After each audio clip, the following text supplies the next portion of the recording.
សង្គ្រាមដ្រូន40ថ្ងៃរបស់អ៊ុយក្រែនកំពុងរុញពូទីនដល់ផ្លូវបំបែកសួស្តីប្រិយមិត្តអ្នកទស្សនាទាំងអស់គ្នាសូមស្វាគមន៍មកកាន់ Channel GNUK យើងខ្ញុំនៅក្នុងវីដេអូថ្ងៃនេះយើងនឹងនាំប្រិយមិត្តមកតាមដានស្ថានភាពវិវត្តដ៏សំខាន់មួយនៃសង្គ្រាមរវាងរុស្ស៊ីនិងអ៊ុយក្រែនដែលកំពុងទាក់ទាញការចាប់អារម្មណ៍ពីអ្នកវិភាគនិងប្រព័ន្ធផ្សព្វផ្សាយអន្តរជាតិជាច្រើនកាសែត The Guardian បានរាយការណ៍ថាអ៊ុយក្រែនបានចាប់ផ្ដើមយុទ្ធនាការអស់រយៈពេល40ថ្ងៃដែលផ្ដោតលើការវាយប្រហារគោលដៅនៅក្នុងប្រទេសរុស្ស៊ីដោយប្រើប្រាស់ដ្រូននិងអាវុធវាយប្រហារចម្ងាយឆ្ងាយគោលបំណងដែលអ៊ុយក្រែនប្រកាសគឺដើម្បីបង្កើនសម្ពាធលើទីក្រុងម៉ូស្គូនិងជំរុញឲ្យរុស្ស៊ីពិចារណាបញ្ចប់សង្គ្រាមក្នុងអំឡុងពេលប៉ុន្មានសប្តាហ៍ចុងក្រោយនេះមានការវាយប្រហារជាបន្តបន្ទាប់លើរោងចក្រចម្រាញ់ប្រេងឃ្លាំងស្តុកប្រេងបណ្ដាញដឹកជញ្ជូនមូលដ្ឋានយោធានិងហេដ្ឋារចនាសម្ព័ន្ធផ្សេងៗនៅក្នុងប្រទេសរុស្ស៊ីតាមការវាយតម្លៃរបស់អ្នកវិភាគមួយចំនួនគោលដៅមិនមែនត្រឹមតែបំផ្លាញសមត្ថភាពយោធាប៉ុណ្ណោះទេប៉ុន្តែថែមទាំងបង្កើនសម្ពាធផ្នែកសេដ្ឋកិច្ចនិងផ្លូវចិត្តផងដែរអ្នកស្រីអ៊ុយស៊ីយ៉ាលូស្វីសប្រធានវេទិកាអ៊ុយក្រែននៃស្ថាប័នស្រាវជ្រាវ Chatham House បានលើកឡើងថាយុទ្ធនាការនេះមានគោលបំណងផ្ញើសារទៅកាន់ប្រធានាធិបតីវ្លាឌីមៀពូទីនហើយជាផ្នែកមួយនៃការប្រកួតទាំងផ្នែកយោធានិងការបង្កើតឥទ្ធិពលលើការយល់ឃើញសាធារណៈប៉ុន្តែសំណួរដែលពិភពលោកកំពុងសួរគឺតើយុទ្ធនាការ40ថ្ងៃនេះអាចផ្លាស់ប្ដូរទិសដៅសង្គ្រាមបានមែនដែរឬទេតើវាអាចបង្ខំឲ្យរុស្ស៊ីបដូរយុទ្ធសាស្ត្រឬផ្ទុយទៅវិញនិងធ្វើឲ្យការវាយប្រហារកាន់តែធ្ងន់ធ្ងរឡើងក្នុងពេលជាមួយគ្នានេះរុស្ស៊ីក៏បានបន្តបើកការវាយប្រហារទ្រង់ទ្រាយធំលើទីក្រុងគីវនិងតំបន់ផ្សេងៗរបស់អ៊ុយក្រែនដោយប្រើមីស៊ីលនិងដ្រូនដែលបង្ហាញថាភាគីទាំងពីរនៅតែបន្តបង្កើនសម្ពាធលើគ្នាទៅវិញទៅមកយុទ្ធសាស្ត្រដ្រូន40ថ្ងៃអ៊ុយក្រែនកំពុងបដូររបៀបប្រយុទ្ធជាមួយរុស្ស៊ីប្រិយមិត្តជាទីគោរពបន្ទាប់ពីយើងបានមើលឃើញពីទស្សនវិជ្ជាទូទៅនៃយុទ្ធនាការវាយប្រហាររយៈពេល40ថ្ងៃរបស់អ៊ុយក្រែនរួចមកសំណួរសំខាន់មួយកំពុងត្រូវបានលើកឡើងដោយអ្នកវិភាគជាច្រើនថាហេតុអ្វីបានជាអ៊ុយក្រែនជ្រើសរើសប្រើដ្រូនជាឧបករណ៍សំខាន់ក្នុងការបង្កើនសម្ពាធលើរុស្ស៊ីចម្លើយមួយគឺដោយសារតែសង្គ្រាមទំនើបកំពុងផ្លាស់ប្ដូរដ្រូនមានតម្លៃទាបជាងមីស៊ីលប្រពៃណីប៉ុន្តែអាចវាយប្រហារបានឆ្ងាយបានក្លាយជាអាវុធដ៏សំខាន់និងមានឥទ្ធិពលសម្រាប់ប្រទេសដែលមានធនធានយោធាតិចជាងគូប្រជែងក្នុងរយៈពេលជាច្រើនខែកន្លងមកអ៊ុយក្រែនបានបង្កើនការប្រើប្រាស់ដ្រូនវាយប្រហារដើម្បីវាយលុកទៅលើគោលដៅដែលមានសារៈសំខាន់នៅក្នុងទឹកដីរុស្ស៊ីគោលដៅដែលត្រូវបានរាយការណ៍ជាញឹកញាប់រួមមានរោងចក្រចម្រាញ់ប្រេងឃ្លាំងប្រេងនិងឥន្ធនៈមូលដ្ឋានយោធាទីតាំងផ្គត់ផ្គង់ភស្តុភារបណ្ដាញដឹកជញ្ជូនដែលគ្រប់គ្រងដល់ប្រតិបត្តិការយោធារបស់រុស្ស៊ីគោលបំណងរបស់អ៊ុយក្រែនមិនមែនមានតែការបំផ្លាញទ្រព្យសម្បត្តិរបស់រុស្ស៊ីប៉ុណ្ណោះទេប៉ុន្តែថែមទាំងបង្ហាញថាសង្គ្រាមមិនមែនកើតឡើងតែនៅតំបន់ជួរមុខក្នុងអ៊ុយក្រែននោះទេសារដែលអ៊ុយក្រែនចង់បញ្ជូនគឺថាទោះបីរុស្ស៊ីមានទំហំប្រទេសធំនិងមានកម្លាំងយោធាច្រើនក៏ដោយក៏មិនអាចធានាសុវត្ថិភាពពេញលេញសម្រាប់តំបន់ខាងក្នុងប្រទេសបានឡើយការវាយប្រហារដ្រូននិងសង្គ្រាមផ្លូវចិត្តអ្នកវិភាគយោធាជាច្រើនបាននិយាយថាសង្គ្រាមមិនមែនត្រឹមតែជាការប្រយុទ្ធនៅលើសមរភូមិប៉ុណ្ណោះទេប៉ុន្តែជាការប្រយុទ្ធលើការយល់ឃើញនិងទំនុកចិត្តរបស់សង្គមផងដែរនៅពេលដែលអ៊ុយក្រែនអាចឈានដល់តំបន់ឆ្ងាយពីជួរមុខវាអាចបង្កើតសម្ពាធផ្លូវចិត្តលើប្រជាជននិងអ្នកដឹកនាំរុស្ស៊ីនេះជាចំណុចដែលអ្នកស្រីអ៊ុយស៊ីយ៉ាលូស្វីសបានលើកឡើងថាយុទ្ធនាការនេះមានទិសដៅផ្ដោតទៅលើលោកវ្លាឌីមៀពូទីនផងដែរតាមការវិភាគរបស់អ្នកស្រីសង្គ្រាមនេះមិនត្រឹមតែជាការប្រកួតប្រជែងកម្លាំងយោធាទេប៉ុន្តែជាការប្រកួតប្រជែងលើរឿងរ៉ាវដែលភាគីនីមួយៗចង់ឲ្យពិភពលោកជឿអ៊ុយក្រែនព្យាយាមបង្ហាញថាខ្លួននៅតែមានសមត្ថភាពប្រយុទ្ធនិងអាចបង្កការខូចខាតដល់គូប្រជែងចំណែករុស្ស៊ីវិញព្យាយាមបង្ហាញថាខ្លួននៅតែមានសមត្ថភាពគ្រប់គ្រងស្ថានភាពនិងអាចបន្តសង្គ្រាមបានយូរតែការវាយប្រហារទាំងនេះអាចបង្ខំឲ្យពូទីនផ្លាស់ប្ដូរគោលនយោបាយដែរឬទេនេះគឺជាសំណួរដ៏ស្មុគស្មាញបំផុតអ្នកវិភាគមួយចំនួនជឿថាការវាយប្រហារលើទឹកដីរុស្ស៊ីអាចបង្កើនសម្ពាធលើរដ្ឋាភិបាលទីក្រុងម៉ូស្គូដោយធ្វើឲ្យមានការពិចារណាថ្មីអំពីតម្លៃនៃការបន្តសង្គ្រាមប៉ុន្តែអ្នកវិភាគផ្សេងទៀតបានព្រមានថាប្រវត្តិសាស្ត្របង្ហាញថាការវាយប្រហារលើទឹកដីរបស់ប្រទេសមួយអាចមានលទ្ធផលពីរផ្លូវវាអាចធ្វើឲ្យមេដឹកនាំមួយចំនួនស្វែងរកការចរចាប៉ុន្តែវាក៏អាចធ្វើឲ្យពួកគេកាន់តែរឹងមាំក្នុងការឆ្លើយតបផងដែរសម្រាប់លោកពូទីនការសម្រេចចិត្តបន្តទៅមុខឬការស្វែងរកផ្លូវចរចាមិនមែនជាការសម្រេចចិត្តសាមញ្ញទេព្រោះវាពាក់ព័ន្ធនឹងកត្តាជាច្រើនដូចជាស្ថានភាពនៅសមរភូមិសម្ពាធនយោបាយនៅក្នុងប្រទេសទំនាក់ទំនងជាមួយសម្ព័ន្ធមិត្តស្ថានភាពសេដ្ឋកិច្ចគោលដៅយុទ្ធសាស្ត្ររបស់រុស្ស៊ីការប្រកួតប្រជែងលើរឿងរ៉ាវក្រៅពីសមរភូមិពិតប្រាកដមានសមរភូមិមួយទៀតគឺសមរភូមិព័ត៌មានលោក Volodymyr Zelensky ប្រធានាធិបតីអ៊ុយក្រែនត្រូវបានអ្នកវិភាគខ្លះពិពណ៌នាថាជាអ្នកដឹកនាំដែលមានសមត្ថភាពខ្ពស់ក្នុងការប្រើប្រាស់ការទំនាក់ទំនងជាសាធារណៈ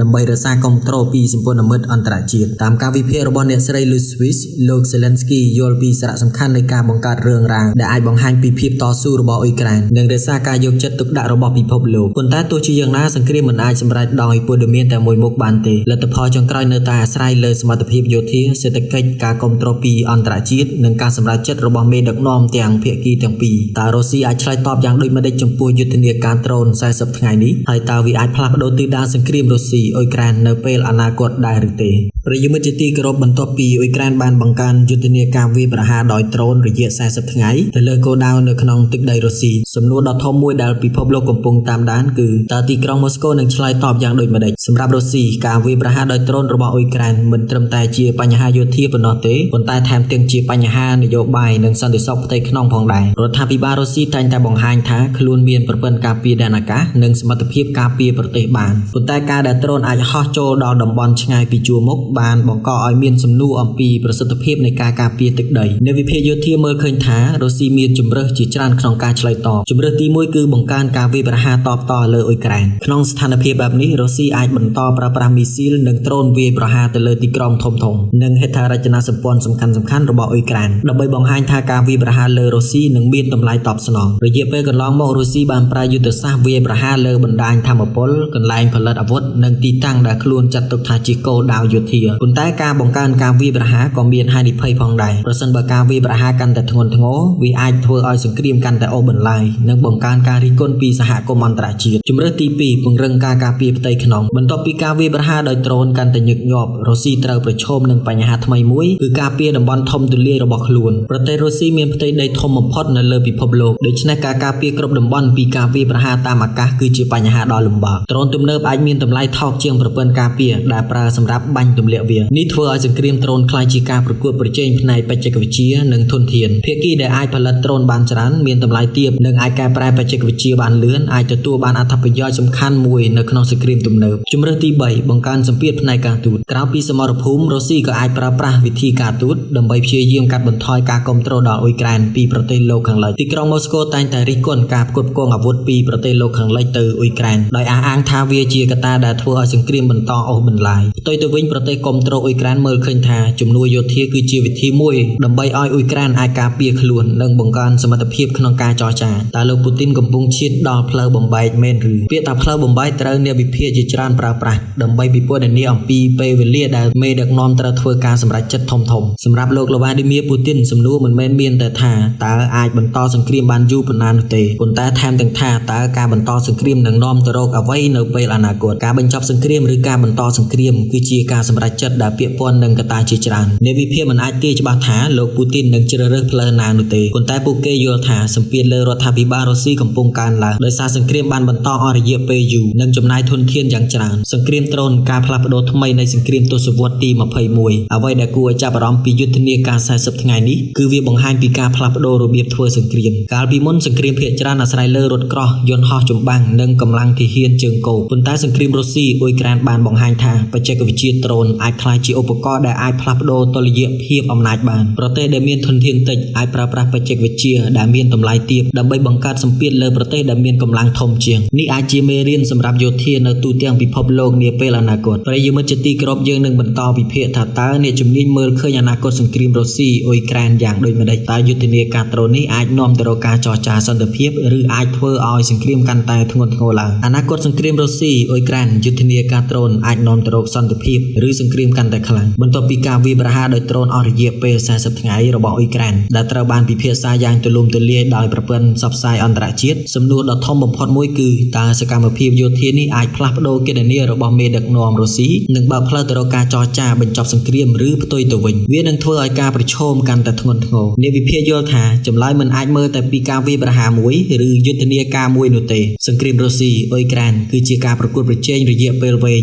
ដែលពាក់ព័ន្ធនឹងកម្លាំងយោធាសេដ្ឋកិច្ចនយោបាយនិងការគាំទ្រពីអន្តរជាតិសម្ពាធលើរុស្ស៊ីនិងបញ្ហានៃការសម្រេចចិត្តយុទ្ធសាស្ត្ររបស់អ៊ុយក្រែនក្នុងការវាយប្រហារទៅលើគោលដៅក្នុងទឹកដីរុស្ស៊ីមានគោលបំណងមួយសំខាន់គឺបង្ហាញថាសង្គ្រាមមិនអាចបន្តដោយគ្មានតម្លៃសម្រាប់ទីក្រុងម៉ូស្កូនោះទេតាមទស្សនៈរបស់អ្នកគាំទ្រអ៊ុយក្រែនការវាយប្រហារទាំងនេះអាចធ្វើឲ្យរុស្ស៊ីត្រូវចំណាយធនធានកាន់តែច្រើនដើម្បីការពារតំបន់ខាងក្នុងប្រទេសនិងអាចបង្កើនសម្ពាធឲ្យមានការពិចារណាឡើងវិញអំពីការបន្តសង្គ្រាមប៉ុន្តែអ្នកវិភាគខ្លះបានព្រមានថាសម្ពាធយោធាមិនតែងតែ តែធ្វើឲ្យភាគីម្ខាងទៀតចោះចាញ់នោះទេក្នុងប្រវត្តិសាស្ត្រមានករណីជាច្រើនដែលការវាយប្រហារកាន់តែខ្លាំងបានធ្វើឲ្យរដ្ឋាភិបាលមួយចំនួនរឹតតែបង្កើនការតស៊ូនិងបង្កើនការប្រើប្រាស់កម្លាំងដូច្នេះសំណួរសំខាន់មិនមែនត្រឹមតែថាតើអ៊ុយក្រែនអាចវាយប្រហារបានឆ្ងាយប៉ុណ្ណាទេតើការវាយប្រហារទាំងនេះអាចបំលែងទៅជាឥទ្ធិពលនយោបាយបានដែរឬទេទូនីតិរបស់លោក Zelensky ក្នុងសង្គ្រាមព័ត៌មានក្រៅពីសមរភូមិពិតប្រាកដសង្គ្រាមរវាងរុស្ស៊ីនិងអ៊ុយក្រែនក៏ជាសង្គ្រាមនៃការទំនាក់ទំនងផងដែរលោក Volodymyr Zelensky បានប្រើប្រាស់ការបង្ហាញខ្លួនជាសាធារណៈសន្ទរកថា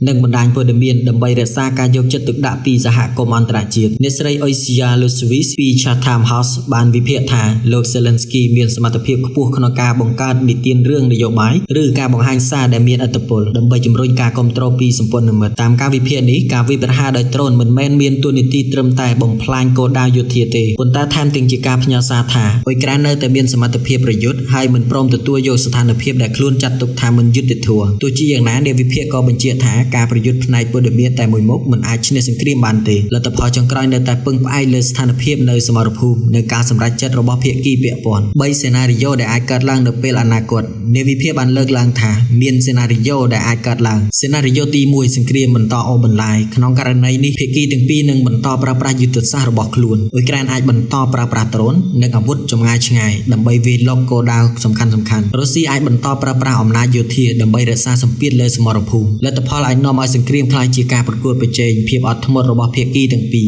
សេណារីយ៉ូទី2ការចរចាបានកើតឡើងមួយថ្ងៃណាមួយប្រសិនបើការចំណាយនៃសង្គ្រាមបានកើនឡើងខ្លាំងឬមានការផ្លាស់ប្ដូរផ្នែកនយោបាយភាគីទាំងពីរអាចត្រឡប់ទៅរកតុចរចាប៉ុន្តែបញ្ហាធំបំផុតគឺថាភាគីទាំងពីរមានគោលដៅខុសគ្នាអ៊ុយក្រែនទាមទារការគោរពអធិបតេយ្យភាពនិងសន្តិសុខរបស់ខ្លួនរុស្ស៊ីវិញមានការទាមទារផ្នែកយុទ្ធសាស្ត្រនិងសន្តិសុខដែលខ្លួនលើកឡើងជាយូរមកហើយដូច្នេះការចរចាមួយនឹងមានភាពស្មុគស្មាញខ្លាំងសេណារីយ៉ូទី3ការកើនឡើងនៃការប្រឈមមានការព្រួយបារម្ភថាប្រសិនបើការវាយប្រហារទៅលើទឹកដីរុស្ស៊ីកើនឡើងឬការឆ្លើយតបរបស់រុស្ស៊ីកាន់តែខ្លាំងវាអាចបង្កើនហានិភ័យនៃការប្រឈមកាន់តែធ្ងន់ធ្ងរនេះជាមូលហេតុដែលសហគមន៍អន្តរជាតិតែងតែអំពាវនាវឲ្យភាគីទាំងពីររក្សាការគ្រប់គ្រងនិងជៀសវាងសកម្មភាពដែលអាចនាំទៅរកការកើនឡើងដោយមិនអាចគ្រប់គ្រងបានចំណុចសំខាន់ដ្រូនអាចផ្លាស់ប្ដូរសង្គ្រាមប៉ុន្តែមិនអាចសម្រេចសង្គ្រាមតែម្នាក់ឯងទេប្រយុទ្ធមិត្តជាទីគោរពយើងនឹងបន្តសរុបថាតើយុទ្ធនាការដ្រូន40ថ្ងៃរបស់អ៊ុយក្រែនពិតជាបានផ្លាស់ប្ដូរតុល្យភាពសង្គ្រាមឬទេហើយតើអនាគតរបស់សង្គ្រាមរុស្ស៊ីអ៊ុយក្រែនអាចទៅរកទិសដៅណានៅក្នុងរយៈពេល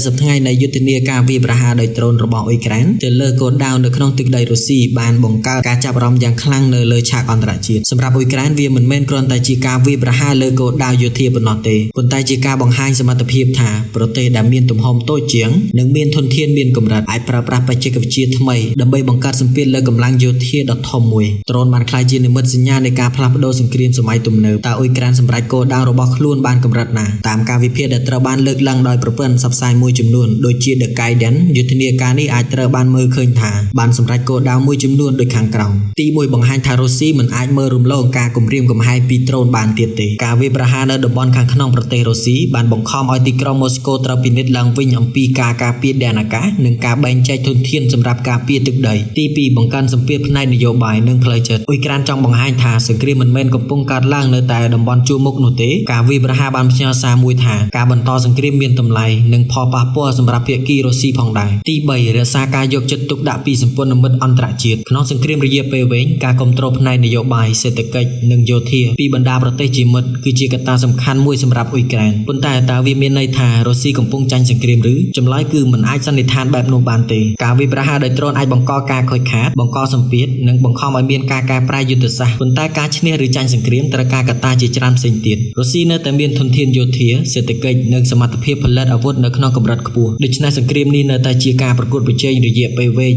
ដែលលទ្ធផលចុងក្រោយមិនអាចសម្រេចដោយការវាយប្រហារតែមួយប្រភេទបានឡើយតើលោកពូទីននៅពីមុខជំរឿនអ្វីខ្លះសំណួរដែលអ្នកត្រូវបានលើកឡើងជាញឹកញាប់គឺថាតើលោក Vladimir Putin នឹងបន្តសង្គ្រាមឬស្វែងរកផ្លូវចរចាអ្នកវិភាគមើលឃើញថាការសម្រេចចិត្តរបស់មេដឹកនាំរុស្ស៊ីនឹងអាស្រ័យលើកត្តាជាច្រើនស្ថានភាពនៅសមរភូមិសម្ពាធផ្នែកសេដ្ឋកិច្ចស្ថានភាពនយោបាយនៅក្នុងប្រទេសកម្រិតនៃការគ្រប់គ្រងពីសម្ព័ន្ធមិត្តនិងការគណនាផលប្រយោជន៍របស់រុស្ស៊ីនៅពេលអនាគតការវាយប្រហារដោយដ្រូនអាចធ្វើឲ្យការសម្រេចចិត្តកាន់តែស្មុគស្មាញប៉ុន្តែវាមិនមានន័យថាវានឹងបង្ខំឲ្យមានការផ្លាស់ប្ដូរភ្លាមៗនោះទេមេរៀនពីសង្គ្រាមដ្រូនសង្គ្រាមរុស្ស៊ីអ៊ុយក្រែនបានបង្ហាញមេរៀនសំខាន់មួយសម្រាប់ពិភពលោកនៅក្នុងសតវត្សទី21អំណាចយោធាមិនត្រូវបានវាស់ត្រឹមតែចំនួនទាហានឬចំនួនរថក្រោះទៀតទេបច្ចេកវិទ្យាព័ត៌មានសមត្ថភាពផលិតនិងភាពច្នៃប្រឌិតកំ កំពុងខ្លាយជាកត្តាសម្រេចសំខាន់ទ្រង់ដែលមានតម្លៃទាបអាចបង្កបញ្ហាដល់ប្រព័ន្ធការពារដ៏ថ្លៃហើយអាចបង្ខំឲ្យប្រទេសធំៗផ្លាស់ប្ដូររបៀបគិតអំពីសង្គ្រាមបើយើងទៅតាមសេចក្តីសន្និដ្ឋានរបស់ GNUK យើងខ្ញុំសង្គ្រាមដ្រូន